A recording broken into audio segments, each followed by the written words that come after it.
Hello and welcome to what should be a very informative, maybe hilarious in a way, comparison of buying a car, car inspections, annual inspections, standards, these types of things when we're dealing with certain European countries and, of course, here in the good old US of A. Naturally, I have a feeling this is going to be quite different, and I have a feeling the standards and the process is going to be a little more strict in the European countries versus here. I don't know, just a prediction. Now, of course, these things might vary based on country or region or province. Today I've come to take my car for an MOT test. It's done in this building here. So I've driven my car into the bay. There it's having the lights. Wow. I love how right away we see an awesome, it looks like an older maybe, G-Wagon. Right away. Right? We know we're in Germany. How freaking cool. Into the bay. There it's having the lights checked. This machine checks the brakes.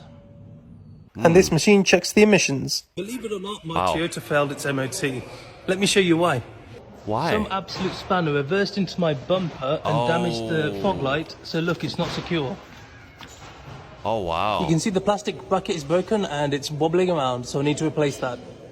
I found it on this website, Motor Integrator. It's an aftermarket one, but it's only €17. That's not bad. Today I've come to take my car for an MOT test. It's done. Oh, that's it. Okay.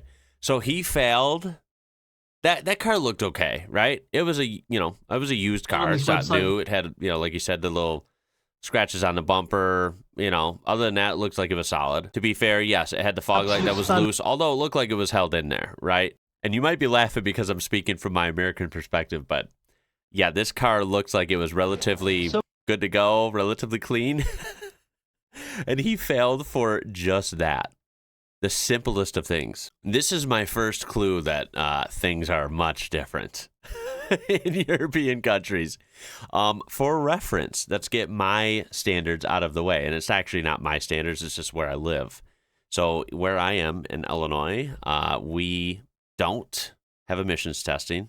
We don't have it at all. And we do not have inspections. You can buy an old vehicle, doesn't matter what it is, doesn't matter how old or new, and you inspect it yourself just for the sake of, is this a good deal? Is this car, safe? If you get an inspection done by you or a mechanic you trust, that's all it is. There's no law saying you have to inspect stuff. There's no, registration sticker to put on there that says this has been inspected this year. Yeah, no, we don't have that. A couple counties in Illinois, right near Chicago proper, have that. And this is the case with many states. Some states, the whole state, you have emissions testing, you do have inspections. But most, honestly, at least a good portion of states don't have that, right? So I find it pretty curious and funny how this Toyota failed because of a loose fog light. That was not too loose, but it was loose. It is true. It's not like it was dangling there, right? But if that failed in Germany, oh my God, can you imagine the American cars I could point out in a 5-minute time span on the road around me? I wonder how many of those would fail this German test here. Ooh. Here's 5 ways to make sure that your US spec vehicle passes the required German TÜV inspection here in Germany. Let's go. Although it looks amazing, having tint on your front windshield and on your side front windows is actually illegal here in Germany. Wow. So make sure you get them removed before PCSing over. Any tint, even like mild tint that's barely tinted, you just can't have any? Ooh, okay. Big difference already. Especially when shipping your car over, the brakes can get a little bit rusty, so make sure you add protection prior to it being shipped over here so that you don't get rust to fail that inspection. Oh my God. Make sure that all your indicators, all your headlights, all your bulbs throughout the whole vehicle are working in pristine condition, because a simple bulb out will fail your inspection. Make sure there's at least 1.6 millimeters worth of tread on your tires. And they will put the vehicle on a ramp, so if you have any leaking, any rust or anything underneath the vehicle, that will be an instant fail. All right, y'all. Check it out. We're barely into this. We have a lot more to cover here. Y'all making me think. Now, I have multiple vehicles. I have one newer vehicle. It's only a couple years old. It's a Subaru SUV for my wife, right? Pretty sure that would be good to go, I think. Although the rear brakes are getting low because it has like 60,000 miles on it now. We drive it a lot. Even that might fail as of right now, but those are getting fixed soon. But I'm pretty sure all my vehicles, I'm a car guy, right? I have all older vehicles. I'm pretty sure all my vehicles would fail. What is the difference between Switzerland and East Europe? There are some difference, but one of the main differences I see is the mentality and the people, the way they think about cars, and for example their yearly inspection, or every 2 or 3 years, depends of which country you are. So this Audi A6 C6 model is a perfect example for that. Listen guys, when you come to Switzerland to work, for better life, you need to understand a couple of things about Switzerland. The inspection here, the every 2 or 3 years inspection, the MFK or expertise, it is very, very difficult to pass. The car needs to be in brilliant, perfect condition. Otherwise, it will not pass. It will not go through, and you won't be able to register the car. So you need to keep that in mind. And they do drama for the smallest things. Okay? Oh, jeez. So if you want to buy, if you want to purchase a used car in bad condition, and you think that you will be able to do this for the expertise, not really possible. Not really possible. And I'm here to show you, explain you. I'm not here to scold you or tell you, I don't know, how stupid you are. No. I am here to teach you. Listen, you need to check your cars before. But what do we have here to replace? The steering rack is leaking. Oof. We have the suspension, the control arms, the bushings. They're all worn and torn apart. We have you don't see this on here, but we see this on this side, that the brake lines, brake hoses, they are also broken and need to be replaced. Same with this. This is corroded and it will need to be replaced. We also have goodness. I have no idea how it's called in English, this flexi thingy. Yeah, I think that's just called a flex pipe, this part here. Exhaust pipe thing. It's leaking both apart, sides, yeah? so Wow. it's more That's labor. odd. Parts don't really cost that much for that, but it's more labor. Yeah. Rear axle, we have the differential leaking. Oh, that's leaking we too. have Now, to be fair, I don't have like all my differentials leaking and stuff, but I have 1 or 2 vehicles where the steering rack's leaking a little bit, right? A little seepage, all right. Valve cover's leaking barely a little bit on one of my vehicles, and it's old. We're talking about 20-year-old vehicles here. The more I see, the more I'm like, yeah, my vehicles would fail the TÜV in Germany. They would definitely fail in Switzerland. Where else? the entire actually at the end it will be almost the entire suspension needs to be replaced, because I know how it ends. It starts with this one and it ends with entire rear axle down and rebuilt. Actually 2 good things in the car are the rear brakes and tires. The rest needs to be replaced, what a relief. Rebuilt, or taken care of. So remember guys, if you want to purchase a used car in Switzerland and do the inspection yourself, really think this through. It is very often, it costs you more, or 2 times more than you would buy a car with the expertise, with the inspection already passed. Okay, so what's funny is this actually obviously makes sense. Having all this in order, right? Not having leaks, not having your brake pads worn down to hell, not having your alignment out of whack, not having bushings and ball joints and all these things way out of spec. It all makes sense, and I get it. So in reality, it's kind of crazy that, in every county, in every state in the U.S., that we don't have this, right? Just from a logistics and a safety perspective. right? On the other hand, I've grown up here, right? I'm used to how cars, your lifestyle with cars work here. Like, I can't comprehend having to, kind of nitpick and fix every little thing that maybe isn't failing yet, but it just shows signs of wear, right? And something that will fail down the road if you don't preventatively fix it at some point. Having to actually fix everything, for example, on this Audi he just showed, I mean, that would be quite a bit of cash, right?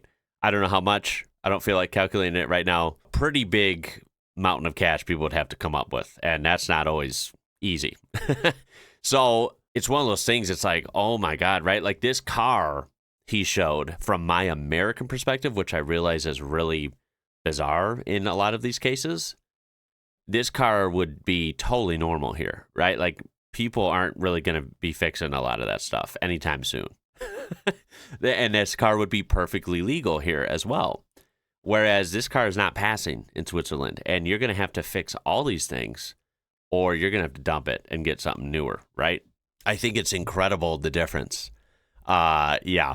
At the end of the day, though, whether or not it's easier on the buyer, because of course it's not, right? Like if you're buying a car or you're trying to keep an old car going, it's not easy to try and keep up on all this stuff and constantly put money into it, fixing it. Sometimes it makes sense. Sometimes it works out. It's not easy, right? But I also understand that this is overall better. Of course it is. It keeps cars safer. It keeps cars up to spec, and they just function better. You don't have a lot of cars, hopefully, like per capita. Like you don't have as many cars broken down on the side of the road. You don't have as many cars, losing tires on the highway and getting into crazy crashes and putting other motorists in harm's way.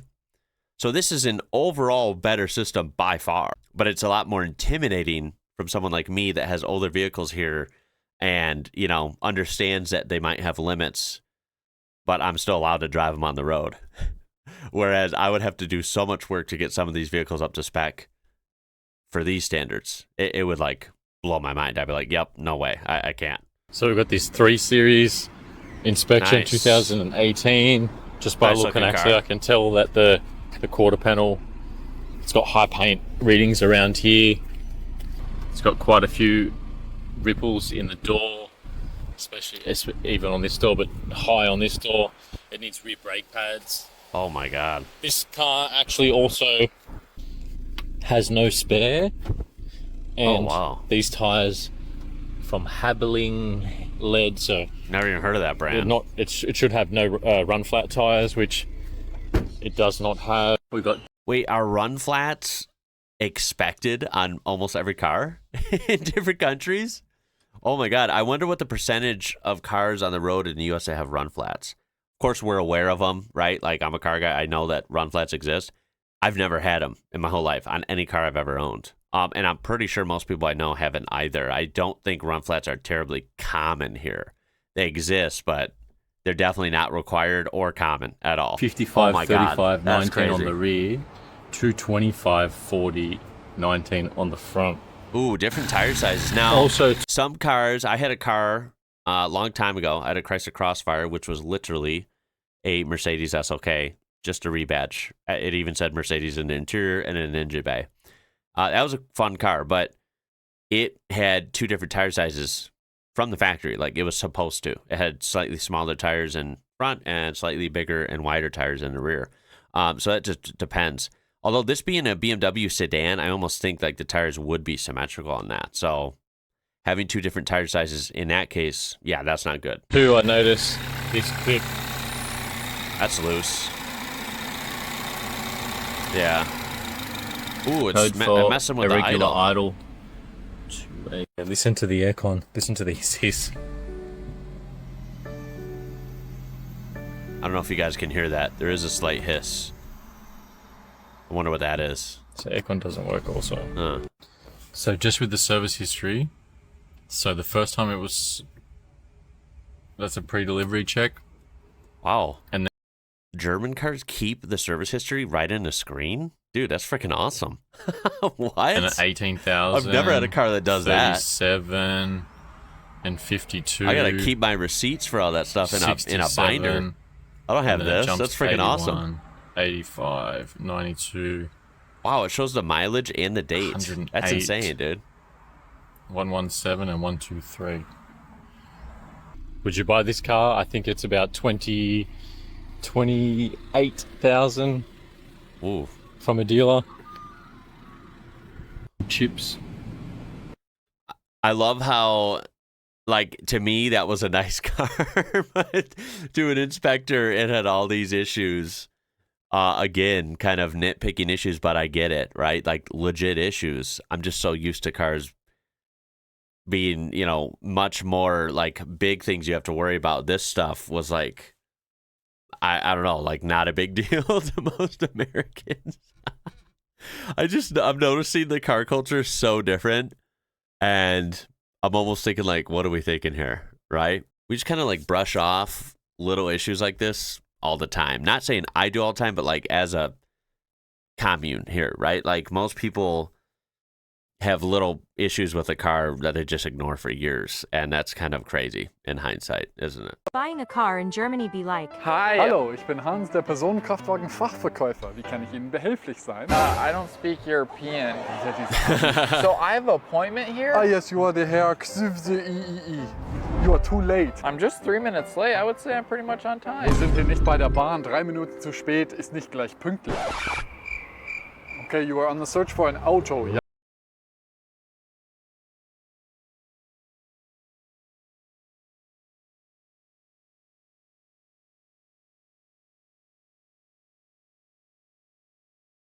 Need tough. Yes, TÜV for environmental and safety measures. You don't have that in the US. No, exactly. we don't. So which of these cars have tooth? All of our cars come with a Hauptuntersuchung and Gewährleistung for 2 years. You can take your pick. Sir, I just got to Germany. I'm just looking for a Porsche.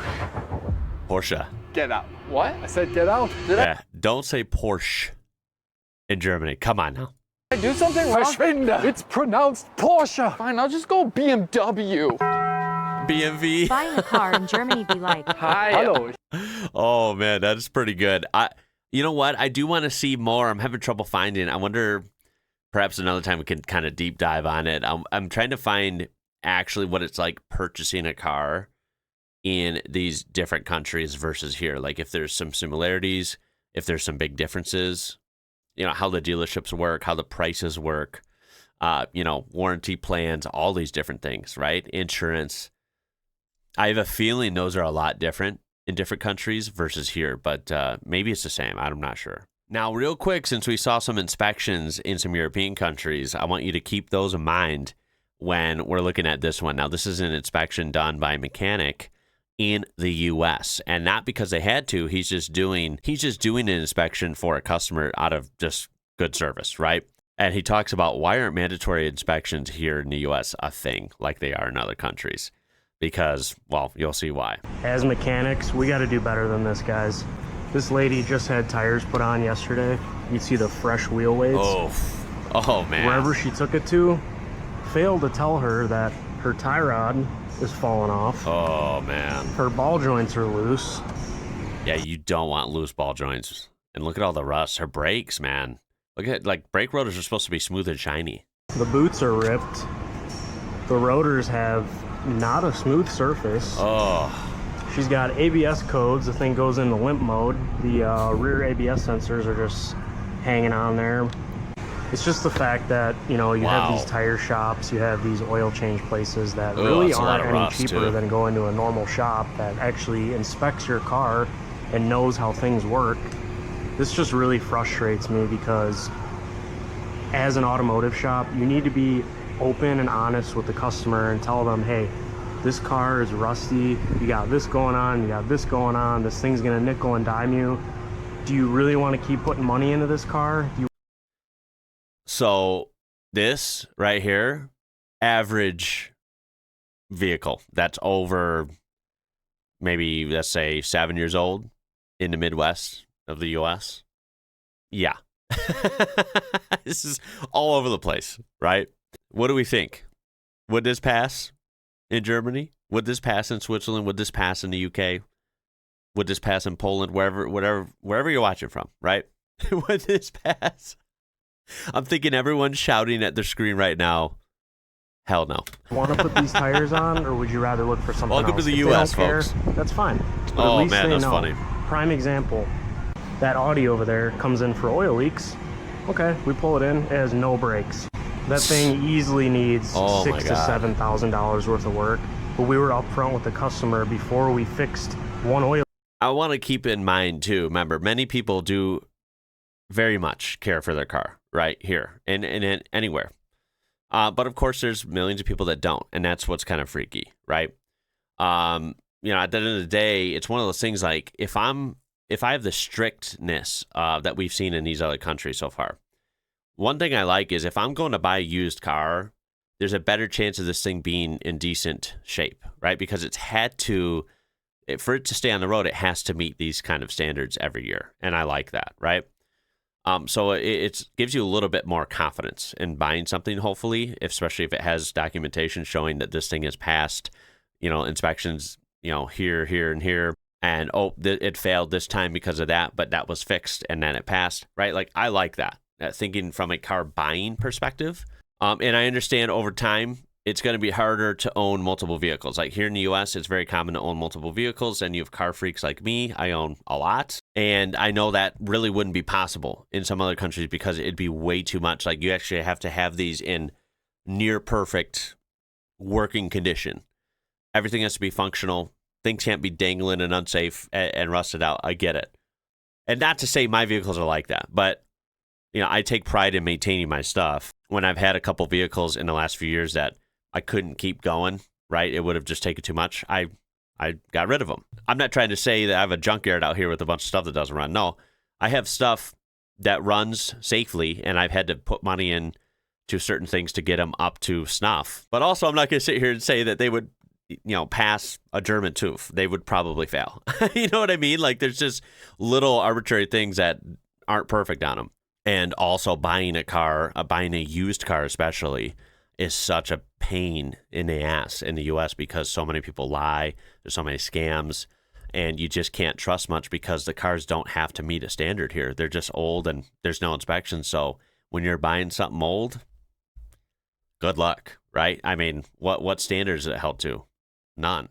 Ever wondered how hard it really is to pass a car inspection? In Germany, inspections are taken extremely seriously. Even small issues like slightly worn wiper blades or minor brake wear can result in a failure. Every part has to meet safety standards. And if your vehicle isn't in perfect condition, it's not getting back on the road. In Michigan, things cannot be more different. There's no state inspection, no emission testing, or safety checks. As long as the car runs, turns, stops, it's legally allowed on the road. Then there's Virginia, where you can fail inspection for something as small as a cracked light, window tint that's slightly too dark, or even a simple check engine light being on. Ever wondered how hard it really is to pass a car inspection what a difference. in Germany? So yes, jokes aside, I love cars and I take care of my stuff, but most of my cars would probably fail in Germany. Okay, so you completed the 200-hour course and you paid the €2,000 fee? Yes. Okay. This is for driver's licenses.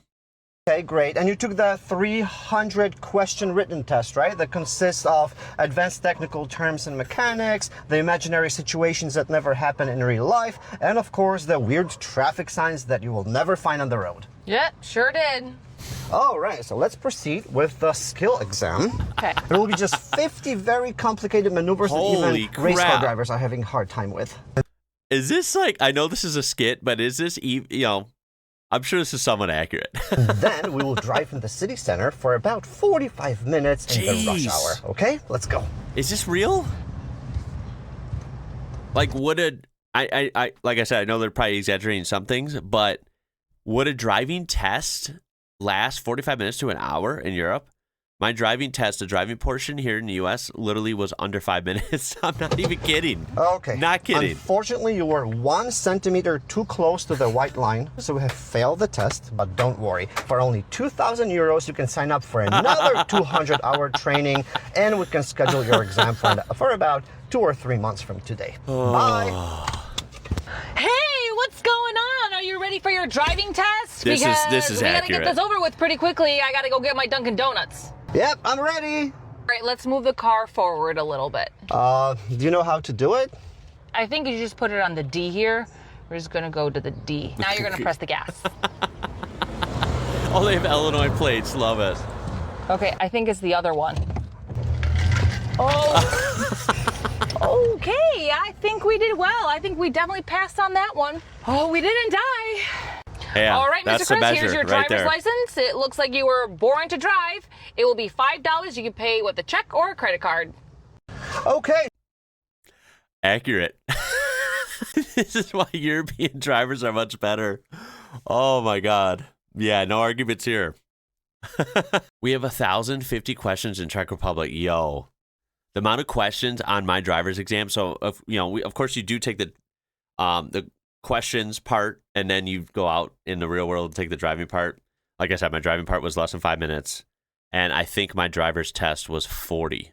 It was either 39 or 40 questions. Yeah, quite a difference. I honestly, my American brain cannot comprehend this. Holy crap. Again, driving is something that is really fun, but it can be very dangerous, right? It's a big responsibility. How are like so many developed countries like this, and then the U.S. is nothing like it? It's kind of mind-blowing when you think about it. Holy crap. We've just bought 2 vehicles in England. We've noticed some major differences between buying a car in America versus England. So one of the first things we noticed was that in order to even view the vehicle, even get on the lot, right? You can't just walk up and view the vehicles. You have to go online, book in an appointment, and pay a deposit, usually around £99. What? One of the things that we like in England versus America is that when you do get to the car lot, no one's coming and circling around you like vultures, which is very much the case. You go onto a car lot in America, and it's like fresh blood has arrived, and they all start circling. Yeah, you can show up to any car dealer at any time in the U.S. and look at anything you want.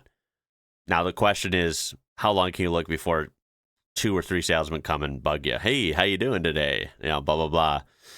How can we help you? All this stuff. It's like, hey, I didn't ask for help, actually. But, yeah. So anyway, it's like an annoying cat and mouse game.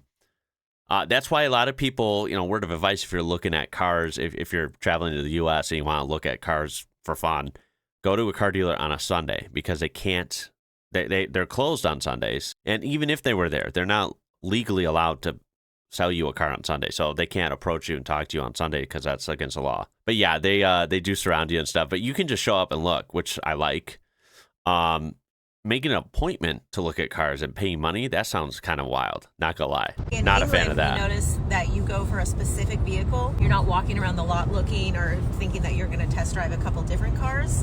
Whereas in the States, you can walk around, right? And browse. See what you want to see and maybe test drive a few different cars. Yeah. Another thing that I actually kind of like about England versus the States is that the price of the vehicle is the price. There's not I was much wondering haggling, about that. at least the 2 different dealerships that we went to, whereas in the States, you need to pack a lunch because you are about to be there for the entire day. Yes.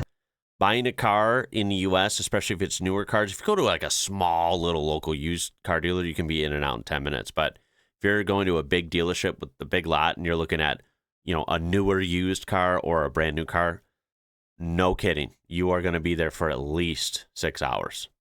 No joke. It is a marathon. It is like pulling teeth.